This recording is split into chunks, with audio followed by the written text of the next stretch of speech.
Radhe Radhe everyone, आप सभी का हमारे चैनल में बहुत बहुत स्वागत है। मेरी सभी बहनों को वट सावित्री व्रत पूजा की ढेरों शुभकामनाएं। उनका सुहाग इसी प्रकार से अखंड बना रहे। माता सावित्री की कृपा सदा सर्वदा बनी रहे। क्या क्या सामग्री आपको वहां पर ले जानी होती है, फिर ही आपको कैसे करनी होती है, पूजा के नियम क्या होते हैं और पूजा के बाद जो हम सामग्री चढ़ाते हैं उसका हमें क्या करना होता है। दोस्तों, ज्येष्ठ अमावस को वट सावित्री व्रत पूजा किया जाता है। इसे बड़मावस भी कहा जाता है। दक्षिण भारत की तरफ ये पूजन ज्येष्ठ पूर्णिमा को किया जाता है, इसीलिए इसे वहां पर वट पूर्णिमा भी कहा जाता है। तो ये जो पूजन है ये दोपहर 12 बजे के बाद किया जाता है। तब तक हमें एकदम निराजल और निराहार रहना होता है। लेकिन यदि आपको कोई प्रॉब्लम है तो आप जूस, दूध आदि, फल, चाय आदि ले सकते हैं। और उससे पहले करने होते हैं आपको 16 श्रृंगार। अच्छे प्रकार से आपको 16 श्रृंगार करने चाहिए, मेहंदी लगानी चाहिए, महावर, आलता, और जितना ज़्यादा से ज़्यादा हो सके उतना आप श्रृंगार करें। आप अपने शादी का जोड़ा भी पहन सकते हैं। तैयार होने के बाद में आप वट वृक्ष के पास जाएं। यदि आपको देखिए वट वृक्ष के पास किसी भी प्रकार की कोई गंदगी आदि दिखाई देती हो तो वहां पर आप इस प्रकार से साफ अवश्य कर लें। तो दक्षिण भारत में ये त्योहार है ना, वो वट पूर्णिमा यानी कि ज्येष्ठ पूर्णिमा को किया जाता है। उत्तर भारत में ये ज्येष्ठ अमावस के दिन किया जाता है। पूजा के नियम, पूजा विधि सब सेम ही रहती है। और इसके बाद में देखिए श्रृंगार किया जाता है वट वृक्ष के पत्तों से। इस प्रकार से आप चाहे तो माला भी बना सकते हैं या बालों में इस प्रकार से पत्ता लगा करके आप पूजन करें। अपने सुहाग की चुनरी ओढ़ें। आपके पास यदि पीलिया है तो आप पीलिया अवश्य ओढ़ें।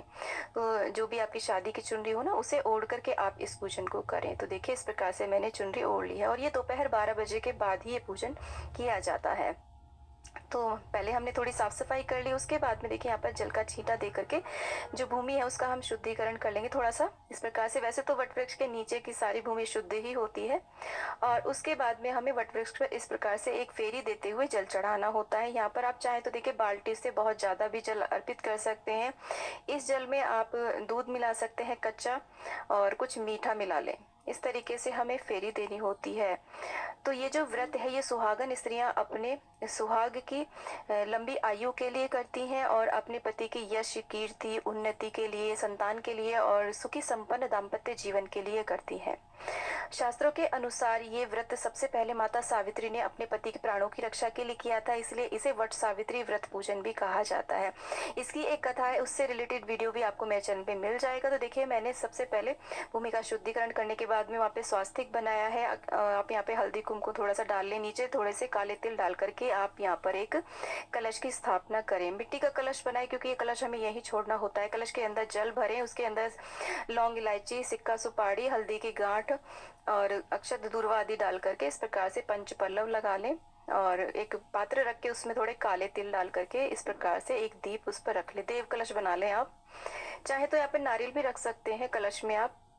और मैंने यहाँ पर वट वृक्ष का पत्ता लेकर के उसके ऊपर सुपारी से गणेश जी की और गोबर से गौरी माता की स्थापना करी है। और जो हमारी वट सावित्री व्रत की जो पुस्तक है ना, कथा की पुस्तक, उसकी भी स्थापना करी है, क्योंकि यहाँ पर हम यमराज जी का और वट सावित्री माता का पूजन करेंगे। इसके बाद में जल से सभी को स्नान करा देंगे। गौरी गणेश का सर्वप्रथम हम पूजन करेंगे। उनको स्नान कराने के बाद में सभी को हम वस्त्र रूपी कलावा, जनेऊ सभी को यहाँ पर हम अर्पित कर देंगे इस प्रकार से। देखिए, तो वस्त्र रूपी कलावा आप अर्पित करें, क्योंकि देखिए आज विशेष रूप से वट वृक्ष का पूजन किया जाता है, तो उन्हें मैंने जनेऊ अर्पित किया। इसके बाद में तिलक करेंगे।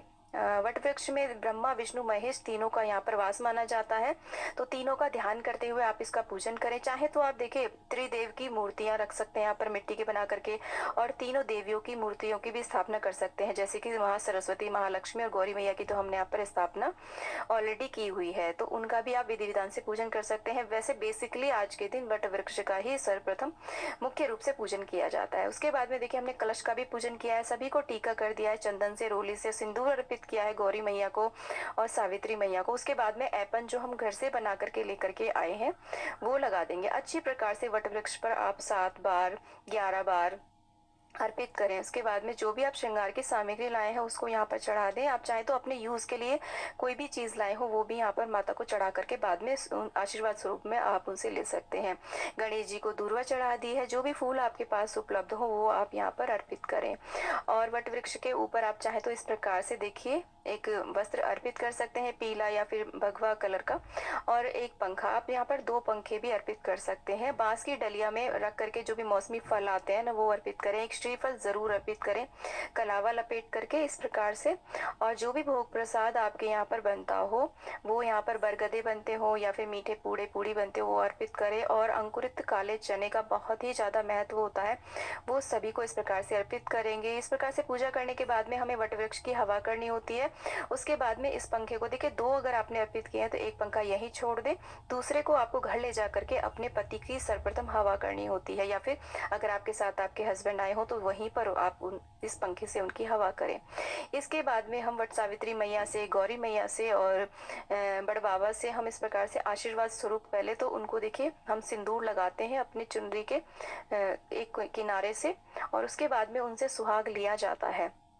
आप सुहाग 5 बार 7 बार इस प्रकार से अपनी मांग भरें और वहीं पर बैठ जाएं वट वृक्ष के नीचे, और हाथ में कुछ काले चने लेकर के वट सावित्री व्रत की पुस्तक आप उठा करके उसकी कथा का श्रवण करें या पाठ कर सकते हैं। तो इस तरीके से वैसे ये जो कथा आदि किया जाता है, पूजन पूरे ग्रुप में किया जाता है, तो हो सके तो ग्रुप में ही आप इस पूजन को करें। नहीं तो देखिए इस पूजन में क्योंकि बहुत सारी सामग्री हमें ले जानी होती है, तो किसी ना किसी की हेल्प की तो आवश्यकता होती है, क्योंकि हमारा ही पूरा एक बैग भर जाता है जब हम इस पूजन के लिए जाते हैं।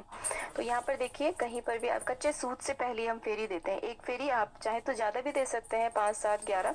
एक फेरी आप कच्चे सूत से इस प्रकार से अटका दें एक साइड में, और ऐसे इस प्रकार से आप पूजन करें। पूजन करते समय आप वट सावित्री मैया का ध्यान कर सकते हैं, वट वृक्ष का आप ध्यान कर सकते हैं।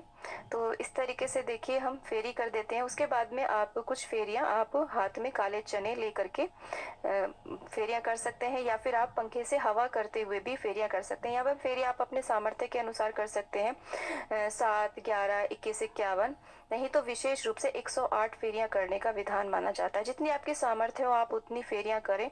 उसके बाद में देखिए थोड़ी सी कपूर आप एक दिए में रख करके छोटा सा हवन अवश्य रूप से करें, क्योंकि अमावस का दिन होता है। हवन के अंदर सामग्री अर्पित करें, जो भी भोग सामग्री है उसे आप अर्पित करें।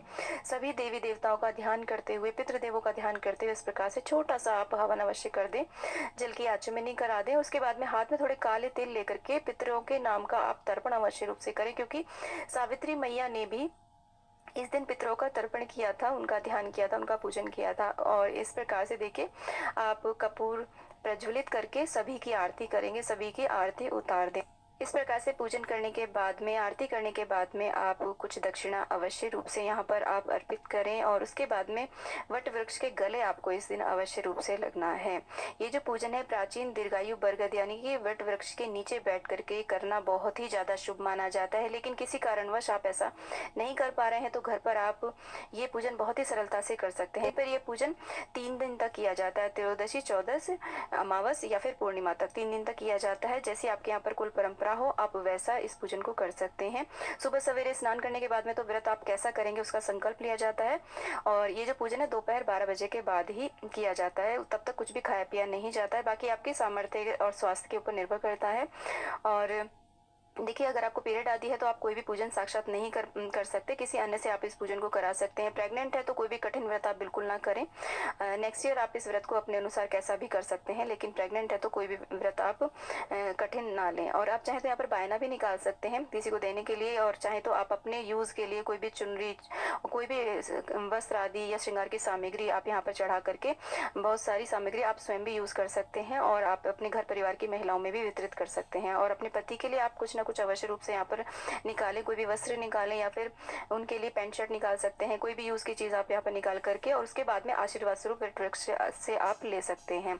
पूजन संपूर्ण होने के बाद में यहीं पर वट वृक्ष के नीचे पारण किया जाता है। पारण करने में आप देखिए घर से जल की एक बॉटल लेकर के आए या फिर मंदिर से ही जल ले लें। वहां पे वट वृक्ष के जो फल लगे हुए होते हैं उनसे भी कहीं कहीं पर पारण किया जाता है, उन्हें चबाया नहीं जाता, निगला जाता है पानी के साथ में। या फिर आप काले चने निगल करके भी इस व्रत का पारण कर सकते हैं, और कोपलें आती हैं छोटी छोटी सी, उनका भी निगल करके इस व्रत का पारण कर सकते हैं। जल पिया जाता है यहीं पर, जैसी कुल परंपरा हो आप वैसा यहाँ पर पारण करें या फिर सिर्फ जल पी करके ही आप यहाँ पर व्रत का पारण कर सकते हैं। इसके बाद में दोस्तों जान लेते हैं कि यहाँ पर जो भी हमने सामग्री अर्पित करी है उसका हमें क्या करना है।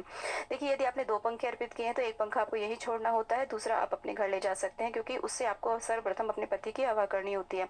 कलश मिट्टी का इसलिए बनाया जाता है, उसे यहीं छोड़ा जाता है ऐसे ही। और कलश आप चाहें तो बड़ा घड़ा भी यहाँ पर रख सकते हैं जो किसी के काम आ सके। भोग सामग्री थोड़ी सी आप प्रसाद स्वरूप ले लें यहाँ से, बाकी सब आपको यहीं छोड़नी होती है। कथा पुस्तक आप ले सकते हैं, कोई आप अपने बर्तन लेकर के आए हो अपने प्रयोग के, उन्हें आप ले सकते हैं। श्रृंगार की सामग्री थोड़ी सी आपको अपने यूज के लिए लेनी है, बाकी यहीं छोड़ देनी है। जो भी वट वृक्ष को आपने वस्त्र अर्पित किया है वो भी आपको यहीं छोड़ना होता है, और भोग प्रसाद भी यहीं छोड़ना होता है। थोड़ा बहुत आप यहाँ से भोग प्रसाद ले सकते हैं, बाकी सब यहीं पर छोड़ना होता है। और जिसे पंडित जी मंदिर में जो भी होता है ना वो सब ले लेते हैं। दक्षिणा भी आपको यहीं छोड़नी होती है। तो उम्मीद करती हूँ कि वीडियो आपको यूजफुल लगा होगा। वीडियो थोड़ा भी यूजफुल लगा है तो वीडियो को लाइक करें, चैनल को सब्सक्राइब करें, वीडियो को ज़्यादा से ज़्यादा शेयर करें, और कमेंट बॉक्स में सावित्री मैया की जय आप अवश्य लिखें। दोस्तों, आप सभी पर ईश्वर की कृपा सदा सर्वदा बनी रहे। राधे राधे।